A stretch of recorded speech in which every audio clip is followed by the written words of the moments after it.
From the Library of Congress in Washington, D.C.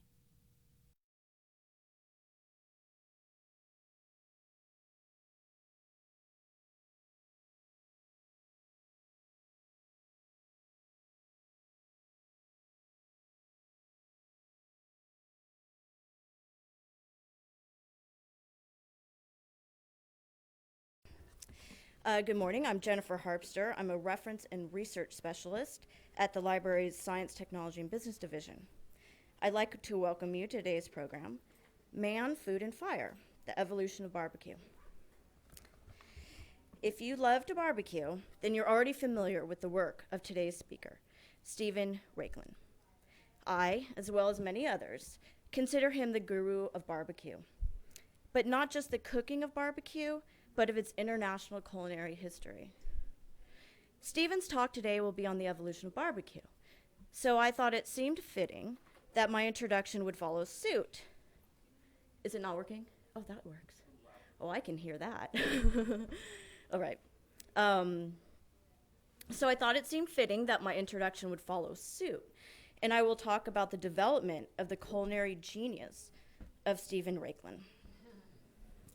Stephen was born in Nagano, Japan, grew up in Baltimore, Maryland, and received a degree in French literature from Reed College in Portland, Oregon. He won a Watson Fellowship to study medieval cookery in Europe. He also trained at the most distinguished culinary schools possible, Le Cordon Bleu and La Vergne. Back in the States, he settled in Boston, became a food writer / restaurant critic, and edited the Luke Myers Left Bank Cookbook. He also became the director of the Taste of the Mountains Cooking School in Glen, New Hampshire. If my research is correct, his very first cookbook was A Taste of the Mountains School, which I think is correct. Yes. Which was soon followed by A Celebration of the Seasons, A Cook's Almanac. He moved to Florida, married, and freelanced for well-known food magazines, including Bon Appetit. His Los Angeles Times syndicated column, New Foods, won the newspaper Food Editors and Writers Award. He became director of the Cooking in Paradise School in St. Bart's, wrote Miami Spice and Caribbean Pantry Cookbook, along with a series of low-fat cooking. Then in 1998, he wrote the Epic Barbecue Bible, which won the International Association of Culinary Professionals and the Julia Child Cookbook Award. Around the same time, he wrote the award-winning Healthy Latin Cooking, which was published in both English and Spanish. A couple of years later, he wrote Healthy Jewish Cooking and How to Grill, which also won awards. More cookbooks followed: Beer Can Chicken, Big Flavor Cookbook, Barbecue USA, which also won a James Beard Award, Indoor Grilling, Raichlen on Ribs, and Planet Barbecue. Stephen also became a TV personality and hosted PBS's Barbecue University at the Greenbrier Resort in West Virginia. He is currently the host, or probably grill master, of PBS's Primal Grill. And sometime along the way, he beat the Iron Chef in Tokyo. His current cookbook is Best Ribs Ever, 100 killer recipes including slaws, baked beans, and finger-licking sauces. And this summer, he published his first novel, Island Apart, which is about love, loss, redemption, and really good food. Recipes of the food referenced in the book are actually included in the novel. And just outside, our library's sale shop has copies of Best Ribs Ever and How to Grill for sale. And Stephen will sign copies after the lecture. I also encourage you to stop our display cards of Stephen's cookbooks and American barbecue books. And as food fans will remember, Stephen got his start at the Library of Congress in the Rare Book Room, where librarian Leonard Beck taught him about medieval cookery. So please join me in welcoming Stephen Raichlen back to the Library of Congress.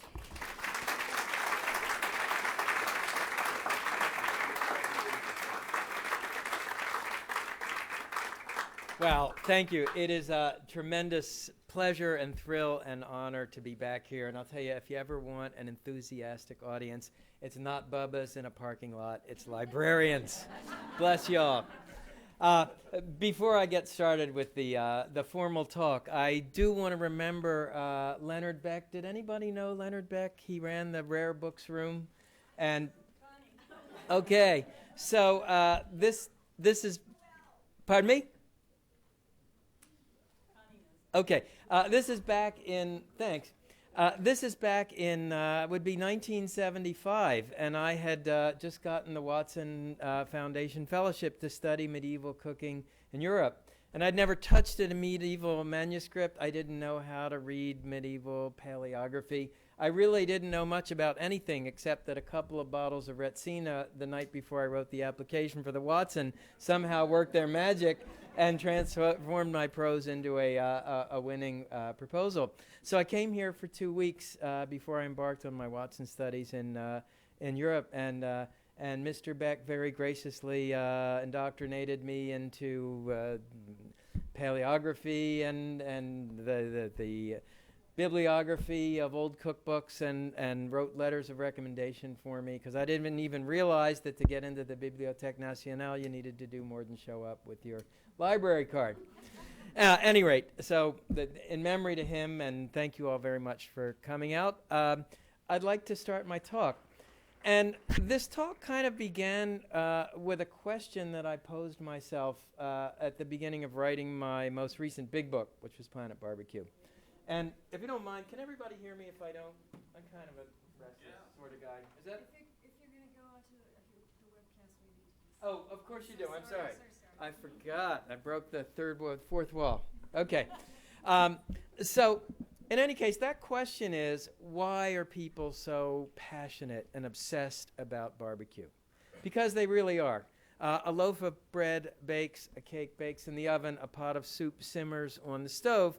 These are all things we love, but I wouldn't say that they invoke arguments or passion or people coming to fisticuffs or not talking to family members for 20 years on account of. And barbecue does this. And I think the reason it does it is because barbecue is, and when I say barbecue, I'm using the East Coast or West Coast version, meaning of the word. That means cooking with live fire outdoors. Do we have anybody here from Texas or North Carolina or, okay, so you know that barbecue specific, where are you from? Texas. And where are you from? Okay, so you know that barbecue is a specific low and slow method applying primarily to brisket. But in any case, I'm using the broad term for grilling, barbecuing, smoking, anything having to do with live fire. Okay? So I think the reason we feel such a passion, well, I'm going to show you the reason, and it's a little talk called The Evolution of Barbecue, or 2 million years of barbecue history, or 2 million years of human history seen through a grill. So let's, if we may, bring the lights down a little. Well, you can't because you're recording, but everybody can see that, right? Okay, so welcome to Planet Barbecue. It is 6 o'clock in the evening, and in Buenos Aires, Argentina, an Asador grill master is cooking a very primal style of barbecue called asado, whole animals stuck on cruciform steaks in front of a fire. It is 6 o'clock in Gaziantep, Turkey, and a kebab man is molding minced lamb and spices onto metal skewers to make what the Turks call shish kebab, and what they called sword meat, and what we call shish kebab. That's what shish kebab means. It is 6 o'clock in Malaysia, and the satay man is getting ready to serve bouquets of chicken satays. A typical serving would be about 30 in one sitting. It is 6 o'clock in Langebaan, South Africa, and another grill master is cooking a fish called snoek that is glazed with apricot jam and butter over a driftwood fire. It is 6 o'clock in Old Delhi, and a kebabiwala is cooking seekh kebab, another minced lamb and spiced kebab. And notice the electric fan at the far end of the screen that aerates his grill. That's how he turns the heat up or down. It is 6 o'clock in Malaysia, and a kebab mistress in the city of Malacca is first of all about to prove that barbecue isn't just a guy thing, and second of all is about to wrap minced spice fish mousse in banana leaves to be grilled over a charcoal fire. It is actually 3 o'clock in the morning in Chapel Hill, North Carolina, and Keith Allen is about to pull off some of his hickory roasted pork shoulders to make some of the best pulled pork in the country. So how did barbecuing and grilling begin? Well, it didn't start in Texas. It didn't start in North Carolina. It didn't even start in the Americas. We have to go back, way back. That's actually just to show you how far along we've come from Homo erectus barbecue to barbecue television. Anyhow, we're going to go back about 3 million years, and we're going to go back to a very distant human ancestor called Australopithecus. And Australopithecus was kind of best personified by Lucy, the fossil remains that were found almost intact this summer. I think it was 68, the summer that Lucy in the Sky with Diamonds came out. And Lucy did not have barbecue. And one way we know is if you look, I don't know if this is going to work here. Lucy had giant jaws and a giant mouth and a very small brain. Okay? And Lucy's follower was another prehistoric creature called Homo robustus. And Homo robustus also didn't have barbecue, but Homo robustus did start making tools. And part of the process of making stone tools is what? Pounding two stones together to chip them off. And I want you to remember that when we fast forward about 1.8 million years. So the first of our human ancestors that we have evidence cooked meat with fire was Homo erectus. Now, anthropologists use a test that they call the subway test. Anybody know the subway test? So imagine you're on a subway car, right? And if an Australopithecus came in the subway car and sat next to you, you'd probably get up and go to another subway car. And if a Homo robustus sat next to you, you might move to the facing seat. If a Homo erectus came on board, you might be a little uncomfortable, but wish that he would play on your rugby team. How do we know that Homo erectus cooked meat with fire, ate barbecue? Well, first of all, let's speculate on how Homo erectus discovered fire-cooked meat. And one theory is that there was a volcanic activity and a lava flow caught an animal, trapped an animal, somebody tasted. But for me, it's more likely that there was a forest fire that swept through the woods, roasted an auroch, which was a prehistoric steer, or a bison on the hoof, and again, somebody tasted. I imagine our ancestors were always hungry and always looking for food. Tasted fire-roasted meat and uttered the first grunt of gastronomic satisfaction in history. Anyhow, here's an imagined Homo erectus barbecue. And the discovery that you could cook meat with fire led to very profound evolutionary changes in a very short amount of time. And the next piece of the lecture I'm going to talk to you about was actually developed by a Harvard anthropologist named Richard Wrangham. And he wrote a book called Catching Fire, a brilliant book. I can't recommend it enough. So here we're looking at a Homo robustus skull. And what do you see? I'll kind of, sorry, I got to do it right here. Okay, so you see a relatively small cranium for the brain. You see giant jaws, and you see giant teeth. Basically, Homo robustus was a chewing machine. You also see a bony ridge at the top of the skull. It's labeled with arrows. And these kind of protruding bones where the cheekbones would be. That's called the zygomatic arch and the sagittal crest.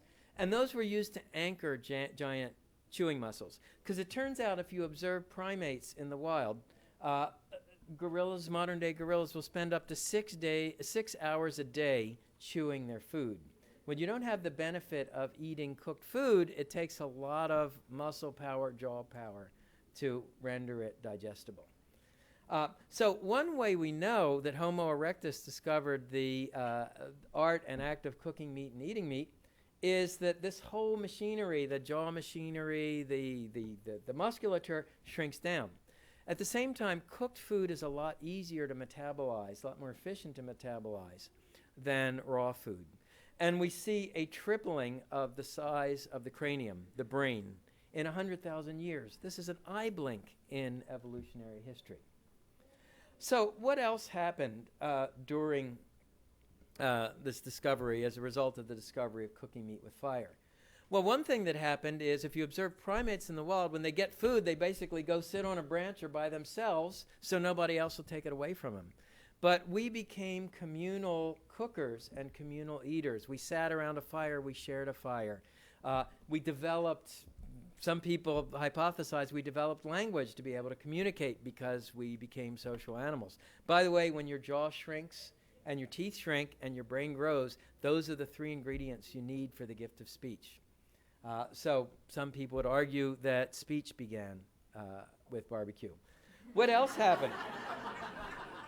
What else happened? So early on, Homo erectus knew how to harness this power of fire to cook meat, but he didn't know how to make fire.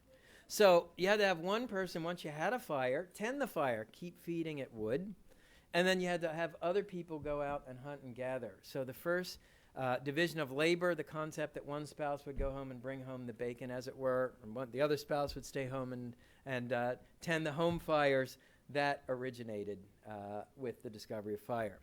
So you could truly say that barbecue begat civilization. Okay. Well, what did early man eat? This is a picture of a bison from the wall of the Lascaux cave. The early prehistoric diet was highly carnivorous, that we know.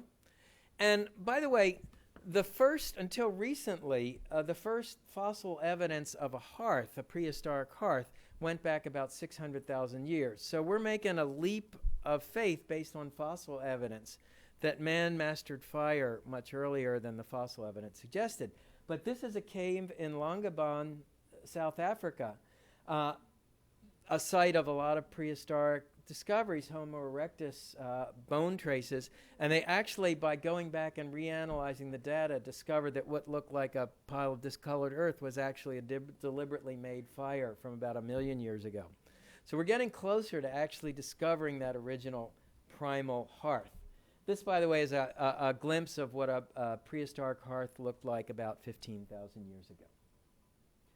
Well, now we come to the question of when and how did we learn to make fire? And for this, I took a little trip to the world's only Neanderthal theme park. It's in the southwest of France. It's called Préhistopark. And they have a historic interpreter, much the way at Plymouth Plantation. They have people dressed up like pilgrims to show you how pilgrims did it. Well, here they have people dressed up like Neanderthals to show you Neanderthal skills. So it was here that I learned how you make a fire. And it starts by striking 2 stones together. However, note that one of the stones is flint and the other one is marcasite. It's metallic.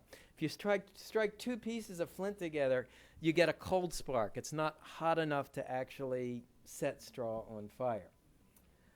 But what happens is that little spark goes into sort of a bird's nest fashion with straw with a little shredded, dried fungus, which is highly flammable, the original tinder. And then you wave that thing around, and it becomes a fire. And what's interesting is I watched this guy, the Neanderthal interpreter, make a fire in about 2 minutes. It was not much more time than I used to take with my lighter in college to set stuff on fire.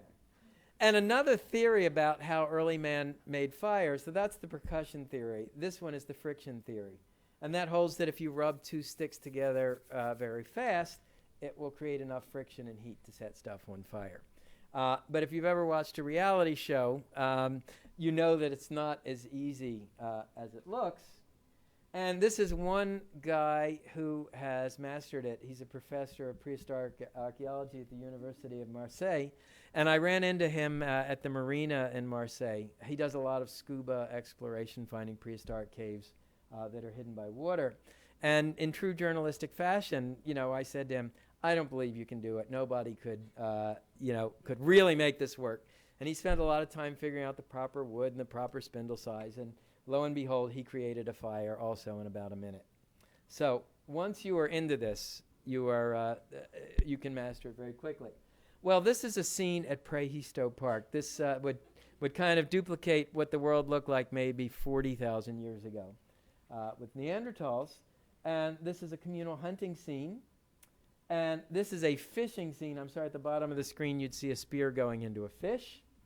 And the early hunter-gatherers were really quite sophisticated. They could organize their hunting skills to bring down an animal 10 times their size. This is the old pit covered with grass and a spike at the bottom to kill the mastodon. And early butchery skills using stone knives. And finally, our first technological leap forward in the art of barbecue. So first thing, you just throw the meat in the fire. I actually do that with a steak. And so did Dwight D. Eisenhower. It was called a caveman T-bone, and he called it the best way there was to cook a steak. The second technological advance was putting the meat on a stick, and in one direction it morphed into shish kebab, and on the other direction it morphed into the rotisserie. By the way, things have not changed that all that much. We still cook meats on sticks over live fire. That's a designer marshmallow to make an uptown s'more. So the next sort of period of barbecue I like to talk about is what I call barbecue as religion. Now, we have some Texans here. Did we have any North Carolinians here or Carolinians here?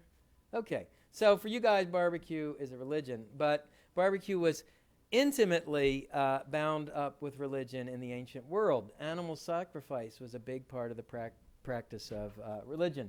And this shows, this is a 17th century engraving showing a scene of animal sacrifice. And if you read the text, it was really interesting how they did it. They decided that the gods or the one god, wanted the hooves and the skin and the horns, and the meat would be left over for the congregants. And here's another biblical animal sacrifice scene. And you all know the myth of Prometheus, the god who gave man the gift of fire. And the other gods were so angered by unleashing this powerful technology to incompetent humans that they chained Prometheus to a mountainside where an eagle would come and eat out his liver every day. You can just see at the bottom of the screen there just a little bit of the flame from the torch he used to transfer the fire. So one surprising reference to barbecue that I found was in the Iliad by Homer. And there are 3 lines that describe an animal sacrifice that took place the night before one of the battles, actually the battle when Achilles went out to battle Hector. And what they would do is they would bring a cow and they would raise a pyre on the beach. And then, and this is Homer's very specific about this, they take meat from the thigh, and they'd wrap it with strips of fat and season it with holy salt, which would have been probably what we call fleur de sel today, sea salt. And then as the meat was grilling, they would douse it alternately with wine and olive oil. And the wine was probably Retsina, right, because the wineskins back in those days were sealed with pine resin to keep them from leaking. And this is a dish that actually I read about in Homer and I have made, and it's delicious, and I'm sure you're hearing it, you would know how to make it, and you will make it this weekend.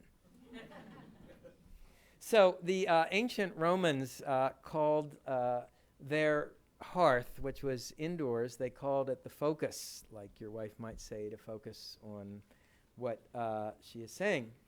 And the focus, it became the focal point of family life, and it also gave us the word focaccia. Okay, so bread historically baked on rocks next to the fire. A great rotisserie scene in the movie The Satyricon by Fellini and described in The Satyricon. And it's a rotisserie pig, and when you cut it open, instead of intestines, it's been filled with cooked sausages that come slithering out. We jump next to the Middle Ages very briefly.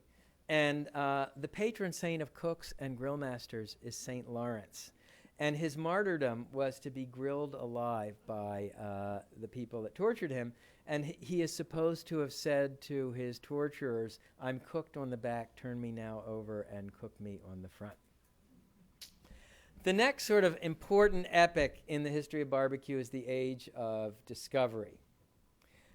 And this is a scene, an imagined scene of the West Indies, and there's similar scenes you find of Florida and Virginia. And a Spanish explorer by the name of Fernando Gonzalo Oviedo y Valdez, and last time I was here, you guys showed off and took me up to the rare books room and put that book in my hand. He saw some Taino Indians in a little village in what's today the Dominican Republic or Haiti, the island of Hispaniola. And they were cooking over a gizmo that looked like this. And he asked, "What is that?" And they thought he was referring to the gizmo. So they said it's a barbacoa, or at least that's what sounded like to the Spanish ear. And that gave us our word barbecue. Now I want to call attention to a couple of things here. And that is, first of all, Europeans had metal technology for millennia. So if you look at their grills, Roman grills, they actually had proper gridirons that looked like barbecue grill grates that you could position close over to a fire, which enables you to do a very high heat cooking that we would call grilling, right? How you would cook a steak or a chop. But when your grill grate is made of wood, you have to have it high above the fire, right? Otherwise the sticks will catch fire. So when your grill grate is high above the fire, what are you doing? You're bringing the temperature way down and you're bringing the smoke way up. So thus, implicit in the idea of barbacoa is the idea of low, slow, and smoky, the hallmark and essence of traditional barbecue. Now, just a quick note about the way these images were created. So explorers would go out and kind of do little sketches in their journals and notebooks, and then they take them back to professional engravers in the Netherlands or Belgium. And one guy was a guy named De Bryce, and he's the one that did this engraving, which also happens to be in your collection here. And you get some fanciful images. Actually, let me come back. I'll show you a fanciful image in a minute. But anyhow, likely you would not have had a big fire and a lot of smoke at the same time, okay? Because as you know, if you've ever made a campfire, you either have a big fire or you have smoke, but you don't usually have both at the same time. So Oviedo came back and wrote up his findings, the first description of the barbacoa, the barbecue grill, first description of cornmeal, the first description of the avocado, and a book called the Natural History of the West Indies, and that book also happens to be here. I want to take a quick detour to Boston Beach, Jamaica, 400 years later, home of a style of barbecue called jerk. Traditional jerk is cooked on wooden poles over a low smoky fire. Those poles actually happen to be what they call pimiento. We call it allspice wood. So here, almost a half a millennium later, you still find one culture in the Caribbean cooking on a wood barbacoa. Any rate, back to sort of fanciful interpretations. So this is a little-known Huguenot, a portrayal of a little-known Huguenot community near St. Augustine in northern Florida.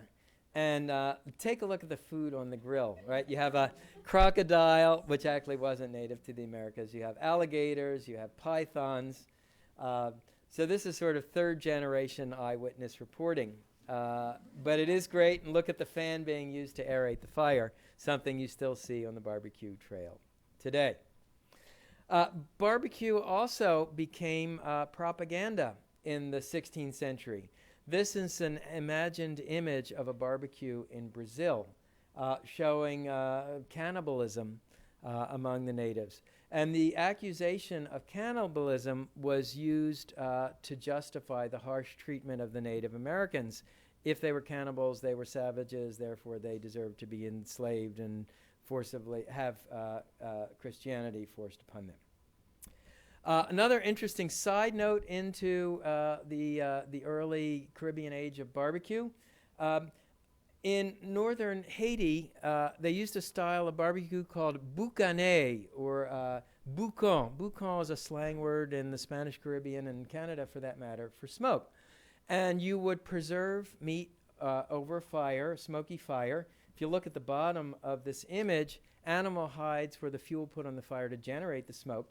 And the smoke was also used to preserve corpses, a sort of a quick mummification.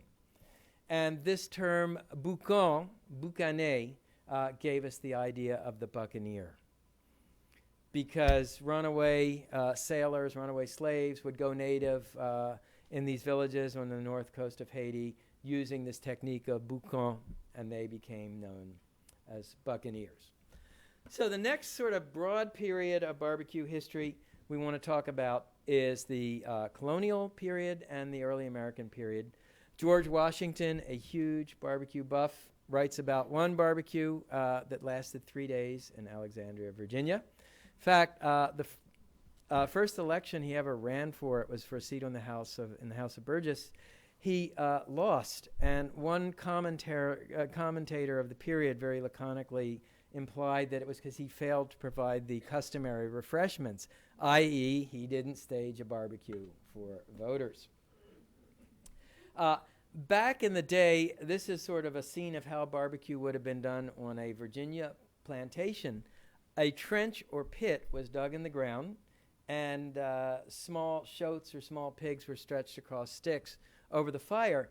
Today, we speak of the machine in which you cook, the cooker in which you cook barbecue, as a barbecue pit, right? There's Pits and Spits is one brand, Old Hickory's one brand, Oklahoma Joe. Do you ever wonder why it's called a barbecue pit? Well, because this is what it was meant to simulate. Barbecues became very major acts of patriotism and to celebrate great patriotic events. When the British surrendered at Yorkville, barbecues were staged throughout America. When the cornerstone of the Capitol was laid, right around the corner from here, giant barbecues and ox roasts were staged on what became the Mall.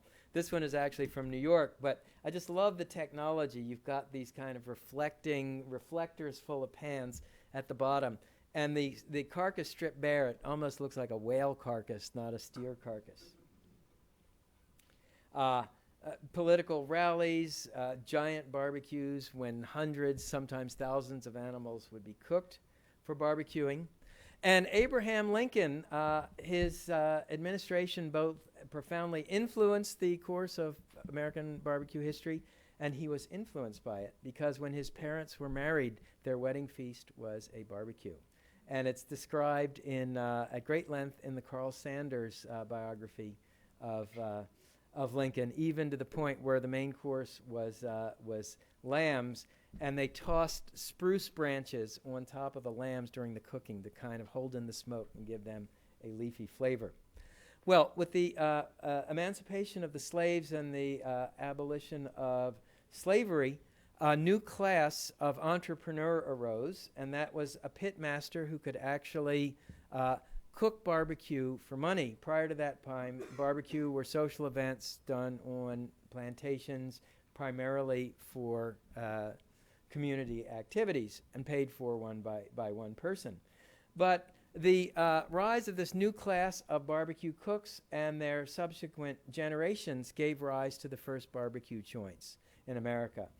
This is leaping ahead a half century, but it's Perry's Barbecue in Kansas City. And Mr. Perry opened one of the first commercial barbecue joints where you could actually go and order barbecue when you were hungry for it. Amazing concept. Mr. Perry trained such people as Arthur Bryant and Mr. Gates. And so he kind of created a dynasty of barbecue restaurateurs. He also created was the first rough and tumble gruff barbecue pitmaster. When asked if people were enjoying his restaurant or how they were enjoying the barbecue, he replied, "My job is to make barbecue, not entertain you."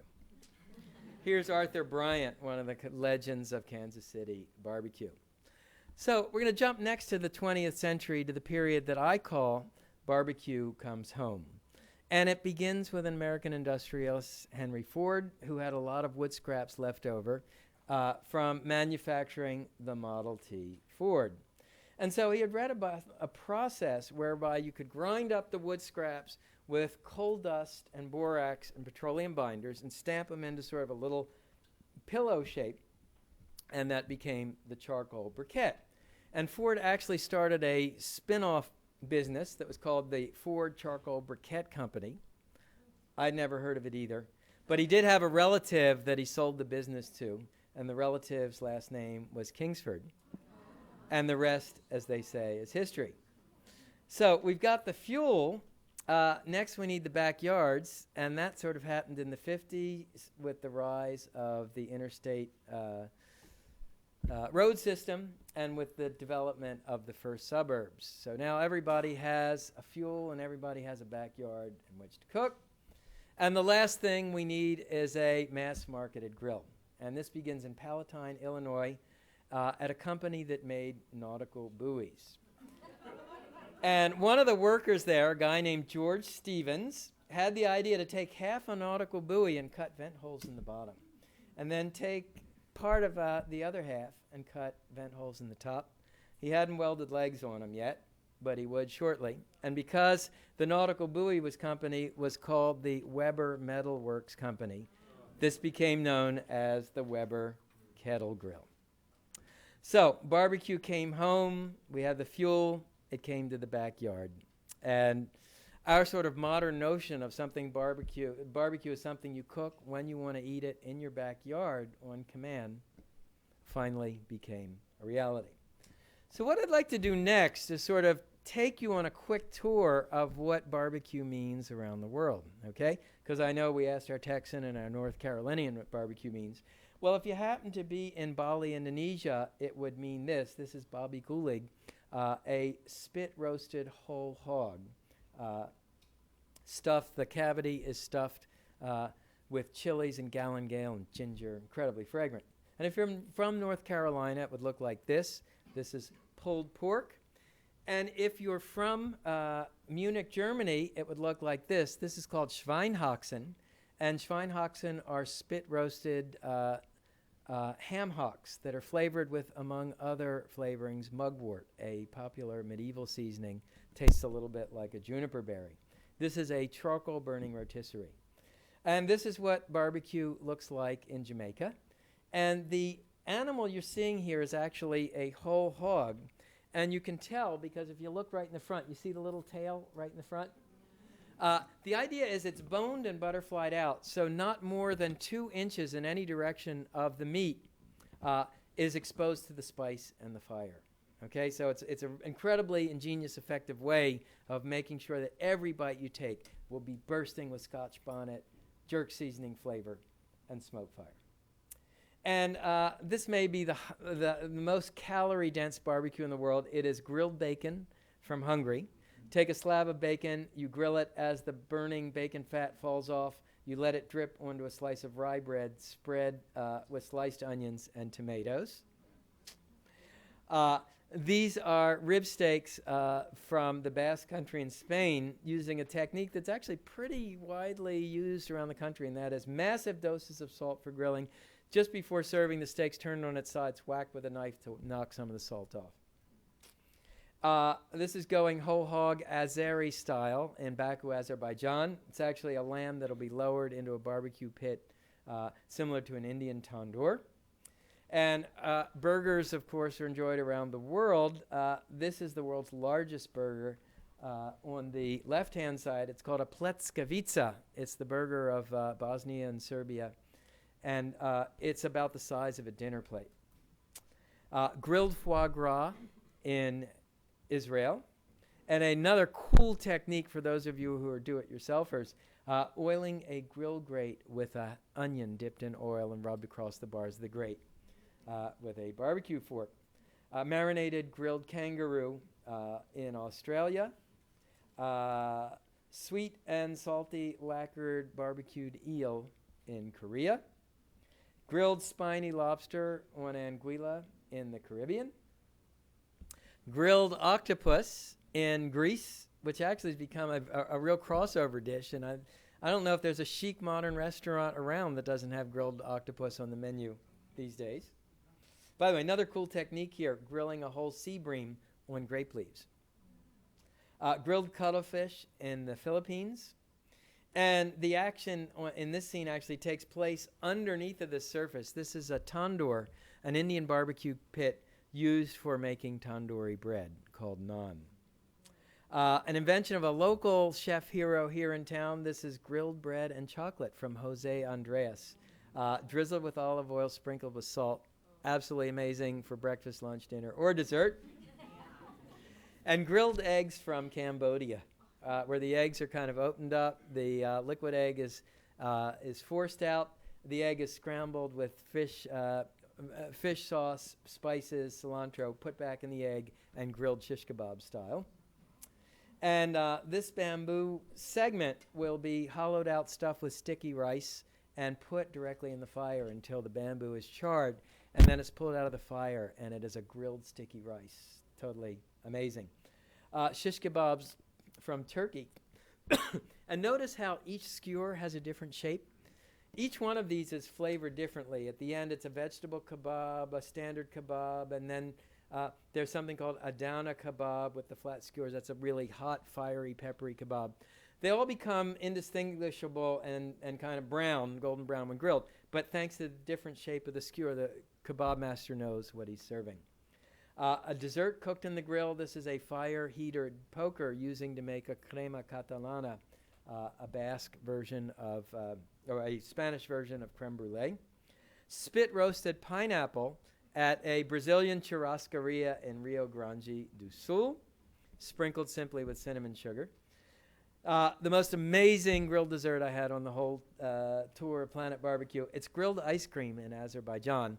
Balls of ice cream dipped in beaten egg, then in shredded coconut, refrozen, then cooked on a screaming hot fire so fast that the egg and coconut set up to form a shell before the ice cream can melt.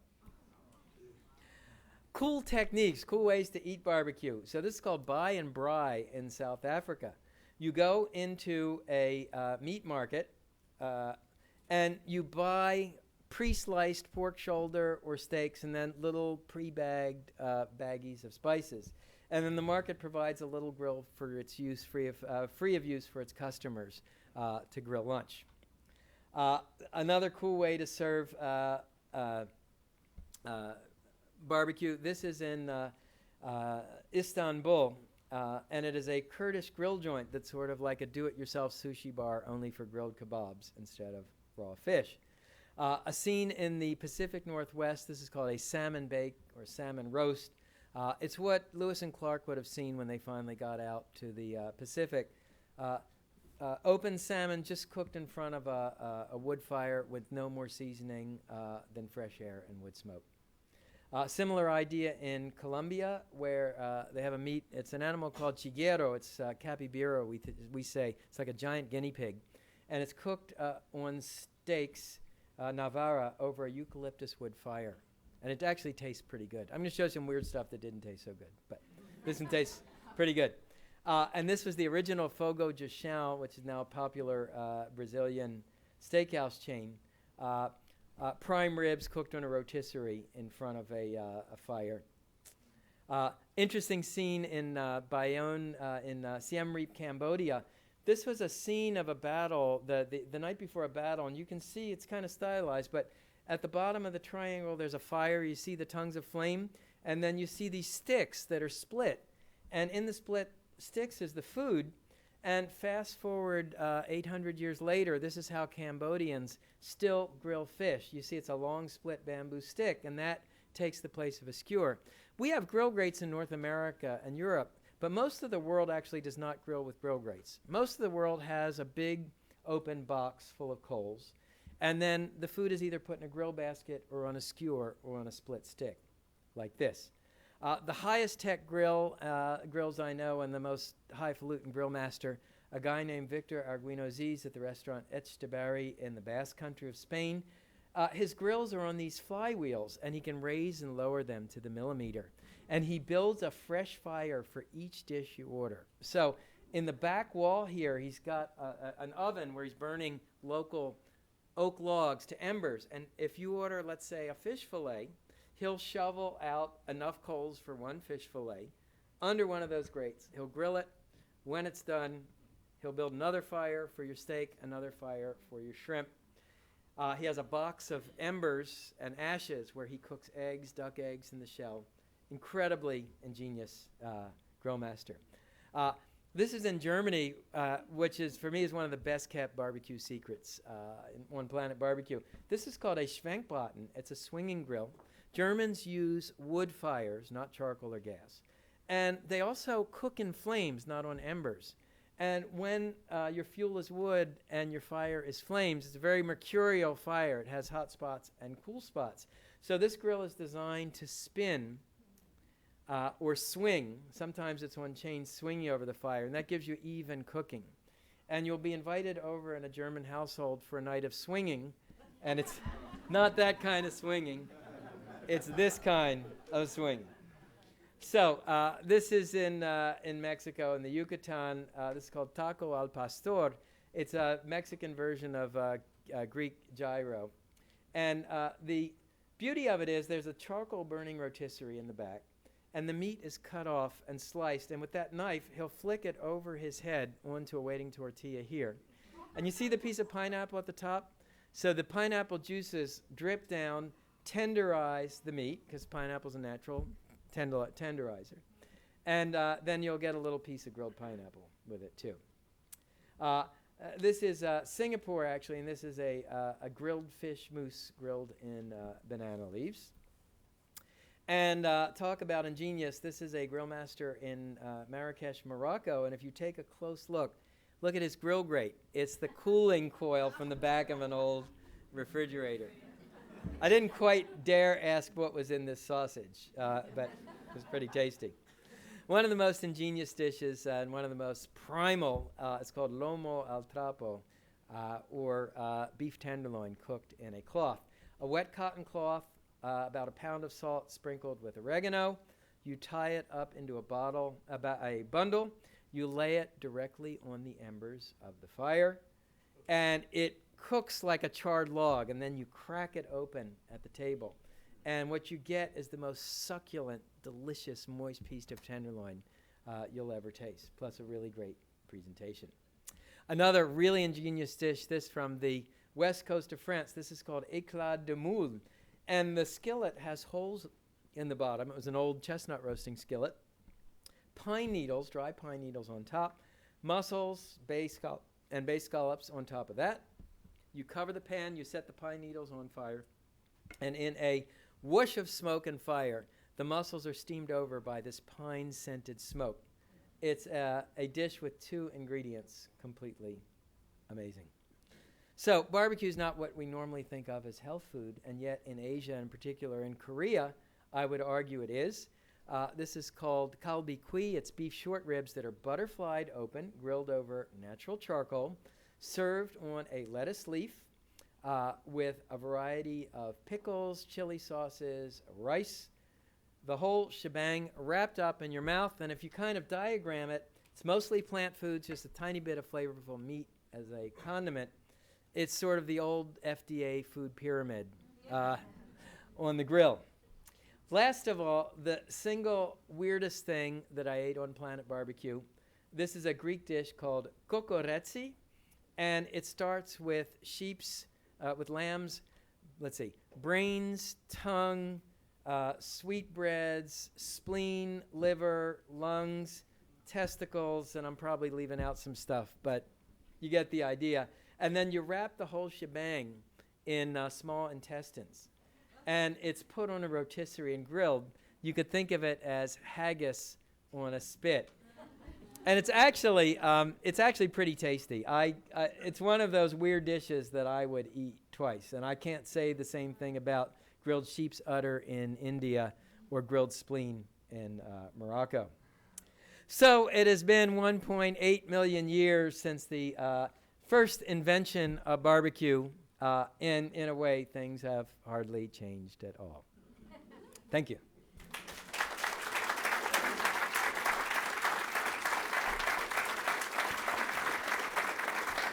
Questions? We have a little time for questions. Questions?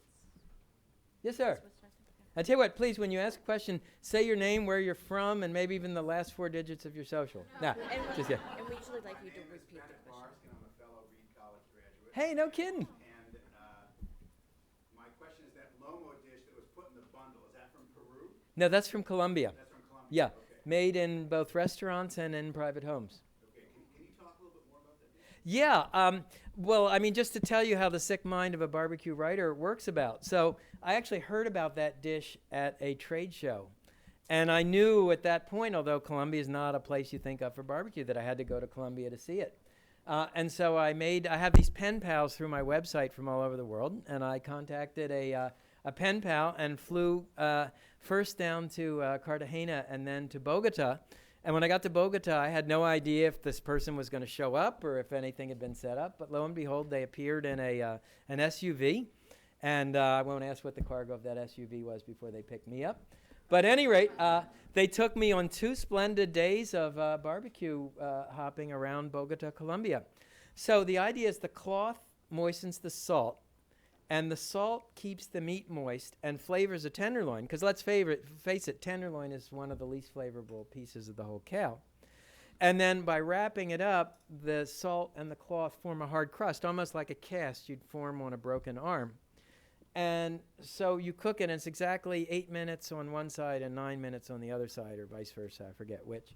And then with a leap of faith, you crack it open. If you hit it right, it comes out perfect medium rare. I cheat a little bit, and I insert an instant read meat thermometer in it. Thanks. What year? 1982. Oh, my gosh. What'd you major in? Physics. Oh, my God. Wow. Okay. By the way, one of my classmates in '75 was Steve Jobs, but he dropped out before he could graduate from Reed. Other questions, please. Yes, sir. Dan Michael, Silver Spring, Maryland. Yes, Dan. Miles north. To what extent do other countries use charcoal?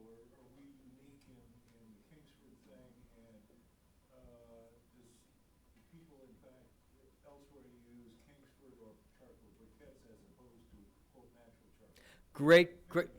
Great question. So the question was, to what extent are we the only ones to use charcoal briquettes? Do other countries use briquettes? Do other countries use charcoal? So first of all, let's take Planet Barbecue as an ensemble, okay? I would say that 90% of the world's grilling takes place over charcoal. And that is natural charcoal, not a briquette. And the charcoal can range from oak. It's probably the most popular, cooked in kilns in South America. And if you get Planet Barbecue, there's a picture of a charcoal kiln. It can be maple in Canada. It can be coconut husks and coconut shells in Thailand and Southeast Asia. It can be a very rare kind of oak cooked in a cave. Now, you know the way you make charcoal, right? You set a tree or a log on fire, and then before it can burst into flames and be completely consumed, you seal the kiln up. Or in this cave in Japan, what they'll do is they'll actually seal the mouth of the cave with clay. And that enables the log to be partially consumed but still leave combustible elements. What you're getting rid of is you're getting rid of the water, which makes fuel an inefficient fuel. And incidentally, you're also getting rid of the aldehydes and most of the flavor producing components, which is why, despite the reputation of charcoal being a flavorful fuel, to get a smoke flavor, you actually need to add wood chips to charcoal. So 90% of the world cooks on natural charcoal. The 3 big briquette countries are the United States and South Africa a bit and Australia. And everybody else is using natural lump charcoal. There's some cultures that cook on straight wood. Italy is a big wood cooking culture. Uruguay is a big wood cooking culture. Gas grills, pretty much only North America, a little bit in South Africa, a little bit, well, actually a lot in Australia. Do we have any Australians in the audience? Okay, so I can bash them a little bit.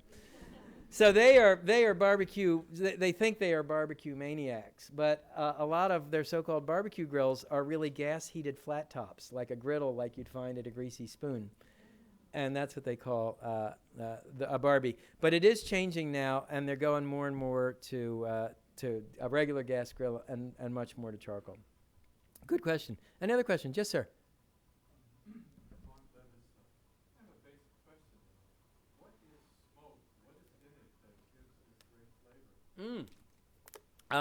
That is a great question, and I'm going to attempt a layman's answer to it, and then I'm going to turn it over because, here at the Library of Congress, we must have somebody, a scientist or in the science department, somehow. But when you burn wood, you release water and you release CO2, and then you release,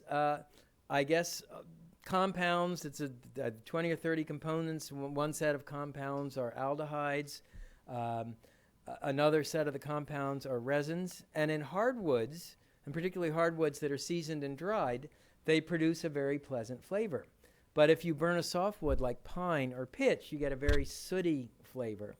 And if you burn pressure-treated lumber, you get arsenic, because that's one of the things used to pressure-treat it. So you wouldn't. So having given that layman's overview, anybody want to add something about what is in smoke that gives it a great flavor? Physics? Does that? I'm not certain. Okay. I am working, my next book after the next two is going to be a book on smoking, so we will address that in full. But I will tell you, I've done experiments where I've smoked salmon with 8 different woods, and you can taste the difference. And my favorite for salmon was cherry wood. Okay. Yes, ma'am. Why is barbecue culture in this country associated so strongly with men and masculinity? First of all, where are you from? I'm from the UK, but I live in San Francisco. Okay. Great. Wow, you came all the way to San Francisco for this lecture. I'm deeply honored. So my wife might argue that, first of all, my wife would say, let's get this right. I picked the date. I invited the company. I did the shopping. I did all the prep. I set the table. I told you at exactly what time to go out and light the grill. You went out and burned some meat. And then I orchestrated the meal, cleaned up afterwards, and sent everybody home with thank you gifts. So who actually is the boss? But if she weren't saying that, she'd probably say something like, because women are way too smart to stand out in the hot sun downwind of a smoky grill.